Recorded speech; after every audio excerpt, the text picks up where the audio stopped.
Faut-il relancer vos prospects? C'est la question que me posent nombre d'entrepreneurs que j'accompagne. Mon nom est Laurence Galambert, je suis dirigeante de Let's Rock Business, où nous aidons les entrepreneurs, les dirigeants à activer le haut-parleur du web pour aller vendre leurs services. C'est parti!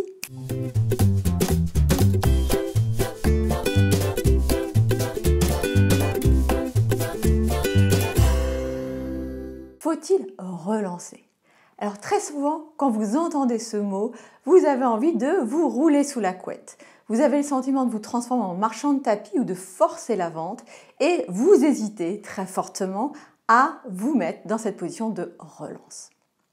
Alors pourtant, relancer ne signifie pas forcer une vente, bien loin de là. Alors maintenant, pour vous aider un petit peu, je voudrais vous partager un chiffre important. 80% des ventes se font entre la 4e et la 11e relance. Alors bien entendu, ce sont des chiffres génériques, peut-être probablement vous avez des chiffres qui sont moins importants, mais tout de même, imaginez un petit peu le nombre de ventes que vous ratez parce que vous fuyez la fameuse relance. Alors je vais vous proposer 3 scénarios, les scénarios dans lesquels, a priori, 90% de vos prospects sont à l'heure actuelle. Le premier scénario, c'est le prospect qui a décidé que non, il ne ferait pas appel à vos services. Alors, qu'est-ce qui se passe si vous relancez un prospect qui est dans ce scénario? Quel risque prenez-vous? Eh bien, aucun. Au pire, ce qu'il va faire, c'est finalement officialiser une réponse en vous expliquant, que c'est non, et au moins vous saurez, et idéalement, il vous expliquera pourquoi, et ça vous permettra d'avancer ensuite, vous, dans votre réflexion et dans la création de vos offres, pour qu'elles soient de mieux en mieux adaptées à vos prospects. Donc, au contraire, ne fuyez pas le non, allez vers le non pour avoir les objections, les comprendre et même idéalement aller les relever. Donc, l'idée de ne pas relancer parce qu'un prospect n'est peut-être pas intéressé par vos services, finalement, quand vous le voyez, n'est pas forcément judicieux. Relancez. Alors, ça c'était le scénario le plus simple. Second scénario, très souvent c'est le cas, votre prospect ne sait pas, il hésite, il n'a pas pris sa décision. Et donc, qu'est-ce qu'il fait ce prospect? Il ne revient pas vers vous alors qu'il avait promis qu'il le ferait, ça c'est classique, mais tout simplement parce qu'il n'a pas pris de décision et il laisse le temps filer. Là, vous avez une action à faire. Pourquoi? Parce que l'indécision mène à l'inaction et l'inaction va mener au refus par simple non-retour. Et donc, vous avez intérêt véritablement à revenir vers ce prospect. Ce prospect, il est dans l'indécision. Pourquoi? Parce qu'il a probablement encore besoin d'informations supplémentaires et besoin d'être rassuré. Alors, quand vous êtes dans cette phase-là, imaginez que la personne, l'expert, ne revienne jamais vers vous. Est-ce que ça va vous rassurer?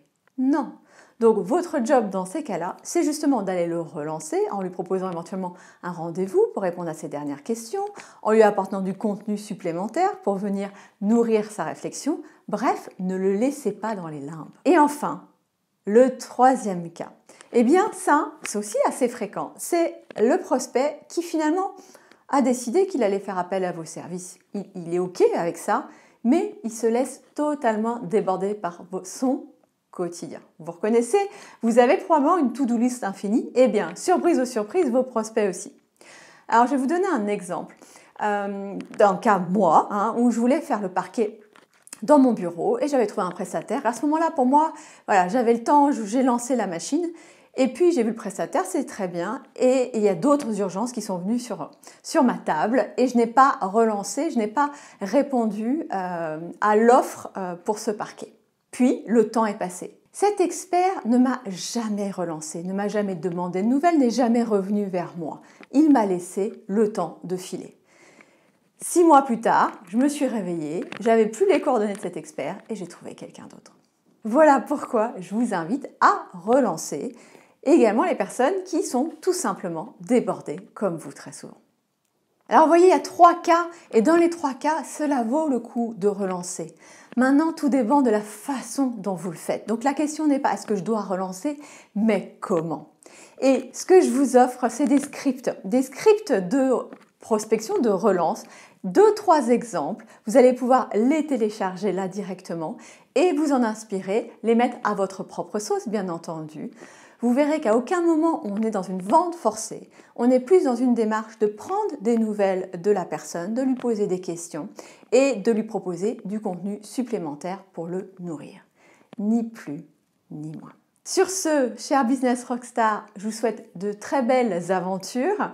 Et si vous souhaitez aller plus loin dans la vente de vos services en ligne, dans le suivi de vos clients, je vous invite à prendre avec moi une session découverte, une session stratégique où nous verrons ensemble les 3 leviers à activer pour aller accélérer le développement de votre propre activité. À très bientôt!